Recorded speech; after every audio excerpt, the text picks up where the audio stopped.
Hi there, I'm back in the Raspberry Sweet studio today and I am super excited about this video.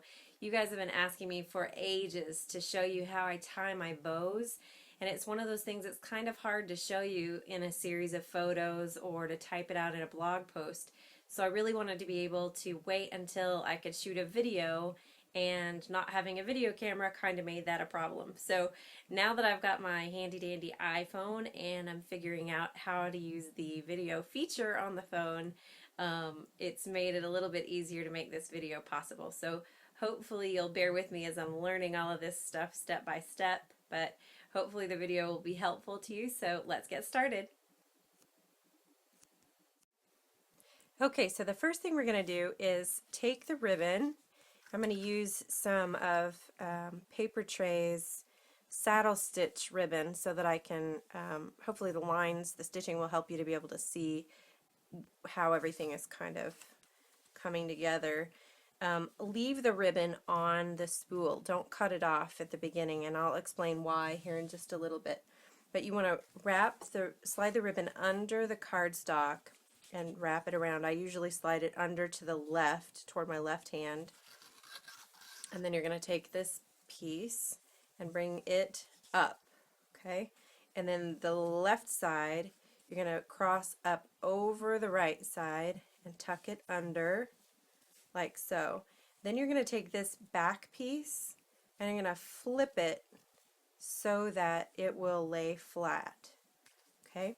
Then you're going to take with your left ring finger, you want to hold that knot down. I'm going to make a loop on this side, wrap the ribbon around and poke it through just like you would any bow, and pull.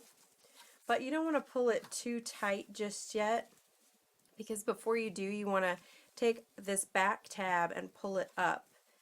I like for my loops to go this way and my tails to go diagonally the opposite direction. So I'm going to pull that one up so that it's going to be where I want it. Then I'm going to stick my fingers in the loops, and this will allow me to keep the loops puffy rather than if I just pulled them like this, you know, I would flatten them out and I'd put creases on the sides, and that's what I don't want to do. So I'm going to put my fingers in the loops. I'm going to pull the tabs back so that I have some room to pull, and then I'm going to pull it tight. Now you can see that this loop is longer than this one, and I'm going to fix that. So hold on to the center and pull back through. And I'm going to do the same on the other side, and then I'm going to tighten it up again. The thing is, you're going to need to fiddle with it a little bit, you know, to get it exactly the way you want it. Don't be afraid to move it around and get it into position just so that it's just perfect for you. And again, the tail thing, that's just my personal preference. If you'd prefer that it be down here, you can certainly tie them that way. But since this is a video about how I do it, there you go. That's how I do it. So I'm going to trim the ribbon off the spool, cut it at a diagonal. If you cut straight with the grain, there's a much greater chance that the ribbon's going to fray on that edge, and you want to avoid that. And on this other side, I'm going to do the same thing, just trim that off diagonally. Now, because I left the ribbon on the spool, this is the only waste that we have from that bow. If I had tried to guess how much ribbon I might need and estimated and cut off a piece before I tied the bow, I would have ended up with waste on both ends of the ribbon. And so by leaving it on the spool, it's just an easy way for you to stretch your supplies and make them last a little bit longer. Now, one other thing I'm going to show you really quick, how to tie a knot. We're going to do the same thing. Slide it under the cardstock. Hold this one up here. This one's going to come over into your left hand. Then this piece is going to cross up over the top. I'm going to scooch this to the side a little. You're going to tuck this piece under, and then with this one, you're going to do the same thing you did last time. You're going to flip it so that it's flat. Then you're going to take your left ring finger, hold that knot, hold that center down, take the little tab, pull it up, poke it through, and then you want to pull with your left hand because it's going to make that knot nice and flat if you primarily pull with on the left side there.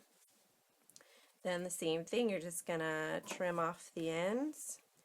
Once again, you've only got this little bit that you've wasted, and there you have it, a handy dandy little bow and a knot. Okay, so hopefully that video tutorial was helpful for you to see exactly how I tie my bows and knots. It's not anything that's rocket science or anything really tricky about it. There's no major secret, but at least you can see exactly what I do to get my knots and my bows exactly the way I do. And hopefully it was helpful. And if there are other videos that you'd like to see in the future, I'd love it if you'd go to my blog and leave a comment and let me know what it is that you'd like to see. I'd love your suggestions so that I know what videos to do in the future. Thanks a lot, guys. Have a great day. Bye.